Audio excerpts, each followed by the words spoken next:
Every time you buy a tool at Home Depot or Lowe's, part of what you pay goes to Wall Street. Not as a fee, not as a line item on the receipt. As a portion of the retail margin that is structurally required to service $36 billion in Home Depot debt, satisfy institutional shareholders who hold 20% of both chains' shares, and fund the executive compensation packages tied to quarterly earnings metrics that Wall Street analysts set the targets for.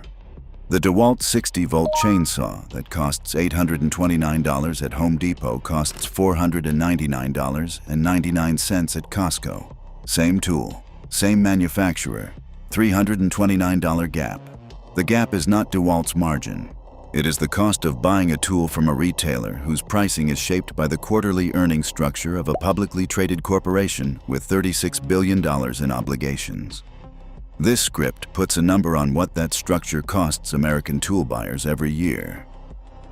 Not as a fee, not as a disclosed charge, as an embedded cost in the retail margin that both chains are structurally required to maintain.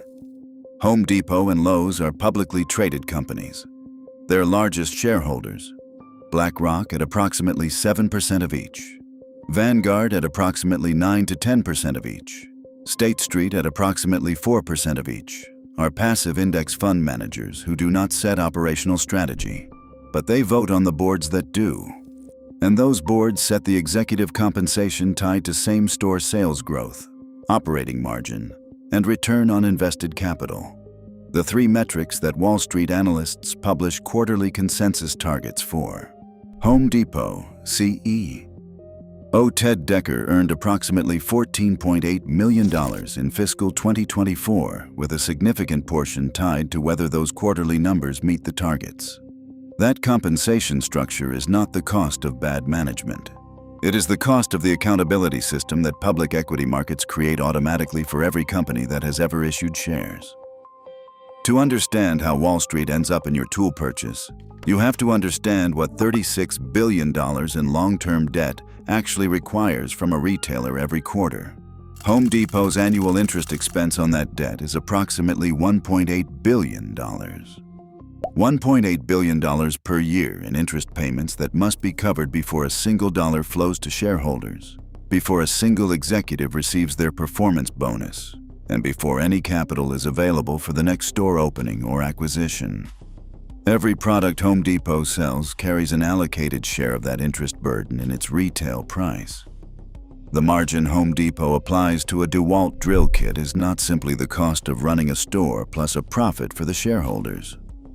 It is the cost of running a store plus a profit for the shareholders, plus the allocated cost of servicing $36 billion in debt obligations incurred to build the store network, fund the share buybacks that institutional shareholders reward, and finance the $18.25 billion SRS distribution acquisition that Wall Street analysts celebrated as strategic and that required debt financing on a scale that any individual tool buyer's purchase is partially funding. If you are finding this useful, subscribe now. The second half of this video puts a specific dollar number on the aggregate cost to American tool buyers and tells you which channel avoids most of it. Here is where the mechanism becomes visible in specific tool decisions.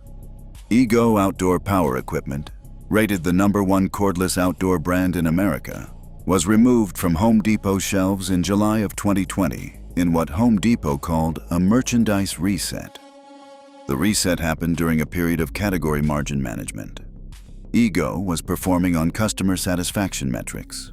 It was not performing on the margin metrics that Home Depot's quarterly accountability structure requires from every category. A brand that satisfies customers but does not contribute to the operating margin that Wall Street's consensus estimates demand is a brand under pressure, regardless of what contractors think of it. Ego left. Lowe's announced a partnership the next day. By the fourth quarter of 2024, Ego held 49.5% of unit share in snow removal at Lowe's.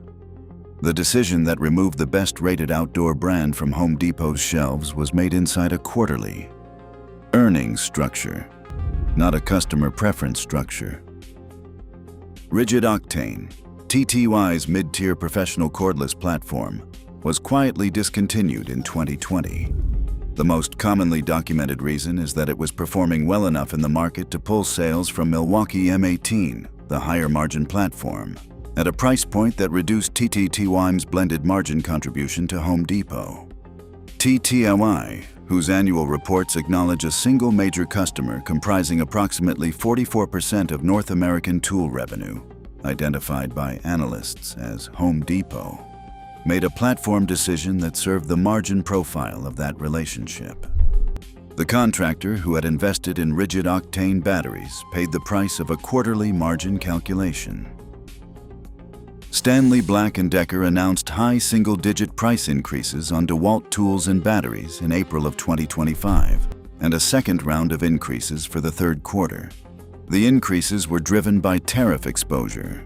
The specific mechanism: Stanley Black & Decker's quarterly earnings structure required passing tariff costs to consumers immediately rather than absorbing them against future margin recovery, because absorbing them would have produced a quarterly earnings miss that institutional shareholders and Wall Street analysts would have penalized with a stock price decline. Tool buyers paid higher prices in April 2025, not because the tools cost more to make. The tariffs were announced but not yet fully implemented, but because Stanley Black & Decker's quarterly accountability structure created financial pressure to act before the cost was fully incurred. The total cost of this system to American tool buyers is calculable in approximate terms. Americans spend approximately $15 to $20 billion annually on power tools through home improvement retail. The DeWalt chainsaw example shows a $329 gap, approximately 40%, between Home Depot's price and a 14% capped channel on the same product. Across the full range of branded tools where price gaps exist between Home Depot and structurally lower-cost channels, the average premium attributable to the quarterly accountability structure is conservatively 10 to 25%.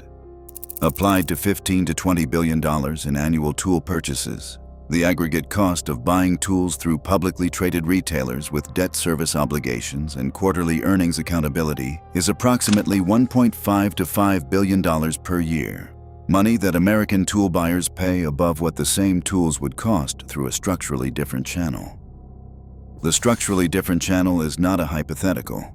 Costco's 14% markup cap on branded tools is an institutional rule that has never been broken since 1983. Costco carries no $36 billion in debt. Its executive compensation is not tied to quarterly operating margin targets that require tool prices to cover debt service. The gap between the chainsaw at $829 and the same chainsaw at $499 is the gap between a quarterly accountability structure and a constitutional markup cap.